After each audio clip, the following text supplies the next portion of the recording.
ओम नमो भगवते वासुदेवाय नमः। हरे कृष्णा। आप सभी भक्तों को चैत्र एकादशी की ढेरों शुभकामनाएं। प्रिय भक्तों, आज हम जानेंगे कि चैत्र मास के शुक्ल पक्ष की एकादशी तिथि किस दिन है, इसकी पूजा विधि क्या है, क्या नियम रहेंगे, इस एकादशी के दिन भगवान को क्या भोग लगाना चाहिए, मंत्र क्या होने चाहिए, साथ ही किन किन विशेष चीजों का ध्यान रखना चाहिए और एकादशी कब से कब तक है, पारण समय क्या होगा, शुभ मुहूर्त क्या है, यह सब संपूर्ण जानकारी आपको इस महत्वपूर्ण वीडियो में प्रदान की जाएगी।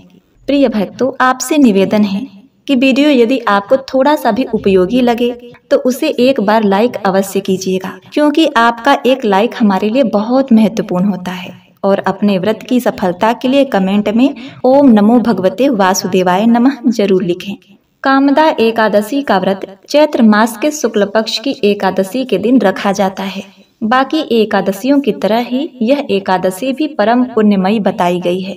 कामदा एकादशी का व्रत करने से पद्म पुराण में वर्णित है कि इसकी कथा का पाठ करना या सुनना या व्रत करना वाजपेय यज्ञ का फल मिलता है। इस दिन जगत के नाथ भगवान विष्णु और धन की देवी माँ लक्ष्मी की पूजा की जाती है। साथ ही एकादशी पर फलाहार व्रत रखा जाता है। इस व्रत को करने से साधक को मन चाहा वरदान मिलता है। साथ ही जन्म जन्मांतर में किए गए समस्त पाप नष्ट हो जाते हैं। कामदा का अर्थ है इच्छाओं की पूर्ति। कामदा एकादशी का महत्व कई हिंदू शास्त्रों और पुराणों जैसे वराह पुराण, पद्म पुराण और स्कंद पुराण में वर्णित है। इसके अलावा महाभारत के दौरान भी श्री कृष्ण जी ने राजा युधिष्ठिर को कामदा एकादशी के महत्व और लाभों के बारे में बताया था। इसके अलावा यह भक्तों और उनके परिवारों को सभी श्रापों से बचाता है। यदि भक्त इस दिन व्रत रखते हैं तो ब्रह्म हत्या जैसे महापाप भी क्षमा योग्य होते हैं। यह भी माना जाता है कि अगर विवाहित जोड़े कामदा एकादशी का व्रत रखते हैं तो उन्हें संतान की प्राप्ति होती है।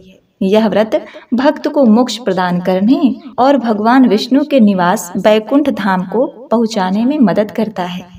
तो प्रिय भक्तगणों, अधिकतर लोग एकादशी का वे व्रत तो करते हैं, जैसे कि सुबह उठते हैं, दिन में कुछ खाते पीते नहीं हैं, सायंकाल को जो भी उनको उचित लगता है व्रत के अनुसार वो आहार लेते हैं, अगले दिन व्रत का पारण करते हैं। उनको ये लगता है कि व्रत तो पूरा हो गया, किंतु एकादशी का जो व्रत है वो केवल भूखा रहना मात्र नहीं है। एकादशी एक अनुष्ठान है।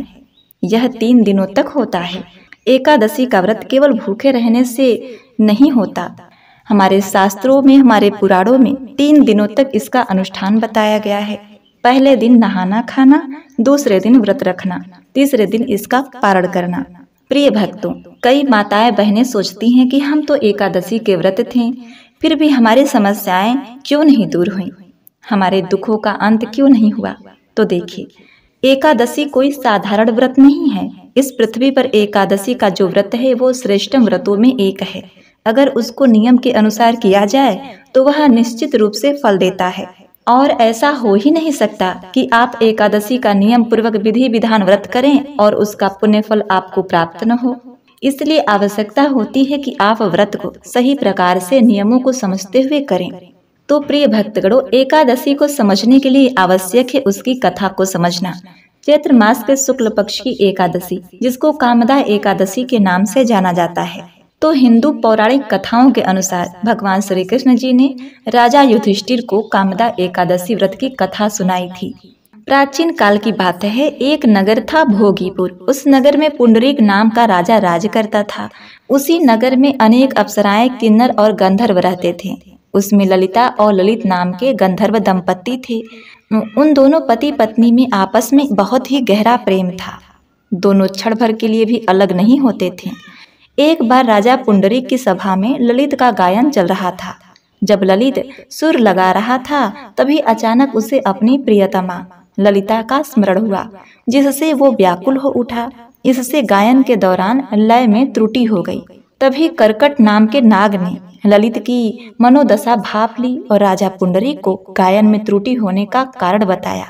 यह सुनकर राजा कुपित हो उठा और बोला, अरे मूर्ख, तू मेरे सम्मुख होकर अपनी स्त्री का ध्यान कर रहा है। जा, अपने इस कर्म का फल भोग। मैं तुझे राक्षस योनि में जाने का श्राप देता हूँ। राजा के श्राप के परिणाम स्वरूप ललित उसी क्षण अत्यंत ही भयानक राक्षस बन गया।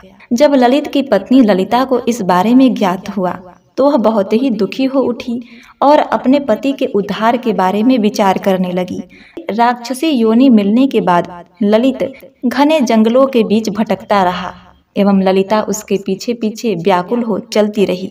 ऐसा करते करते एक बार ललिता श्रृंगी ऋषि के आश्रम में पहुंच गई। वहां पहुंचकर उसने मुनिवर को अपने पति को मिले श्राप के बारे में सब कुछ विस्तार से बताया और उससे इस राक्षस योनि से मुक्ति पाने का उपाय सुझाने का आग्रह करने लगी।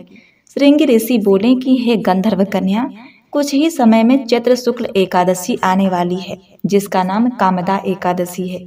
इस पावन एकादशी का व्रत करने से मनुष्य की सभी मनोकामनाएं पूर्ण होती हैं। यदि तुम अपने पति को राक्षस योनि से मुक्ति दिलाना चाहती हो तो यह बात ध्यान से सुनो। तुम सच्ची श्रद्धा और विधि विधान से कामदा एकादशी का व्रत करो और उसका पुण्य फल अपने पति को दे दो। इससे राजा के श्राप का प्रभाव नष्ट हो जाएगा और तेरा पति असुर योनि से मुक्ति और तेरा पति राक्षस योनि से मुक्ति पा जाएगा। मुनि के आदेशानुसार ललिता ने चैत्र शुक्ल एकादशी आने पर सच्चे मन से व्रत के नियमों का पालन किया और द्वादशी को ब्राह्मणों के सम्मुख अपने व्रत का फल अपने पति को दे देती है। भगवान विष्णु से विनती करने लगी, हे जगदीश्वर, मेरे इस व्रत का फल मेरे पति को प्राप्त हो जाए और वो इस राक्षस योनि से मुक्त हो जाए।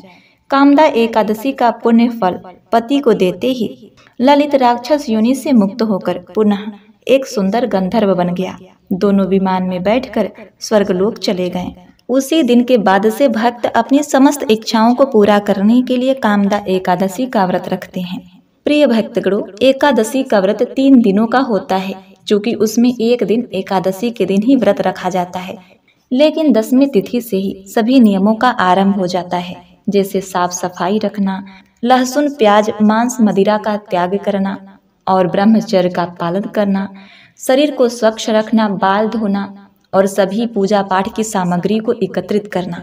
फिर उसके बाद में एक वक्त का भोजन करना। सूर्यास्त होने से पहले ही भोजन ग्रहण कर लें। यदि इसके बाद भी आपको भूख लगती है तो आप रात्रि के समय अर्थात 9-10 बजे के लगभग आप दूध, फल, जल इत्यादि ग्रहण कर सकते हैं।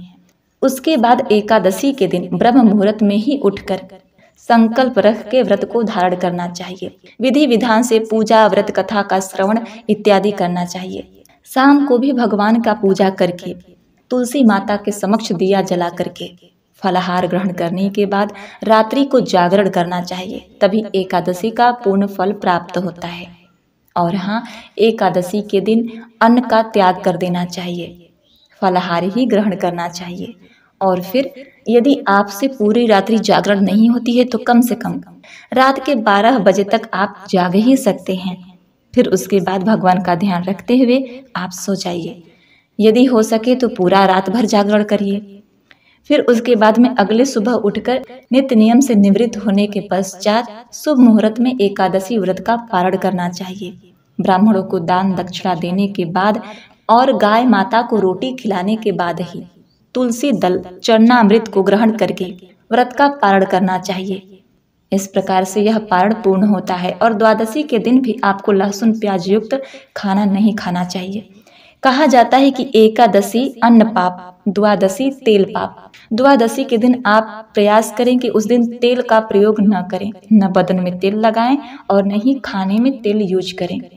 लेकिन आजकल ऐसा नहीं हो पाता है। लेकिन मैंने तो जैसा शास्त्रों में लिखा है वैसा बताया। आपको जो सुविधा हो वैसा कीजिएगा।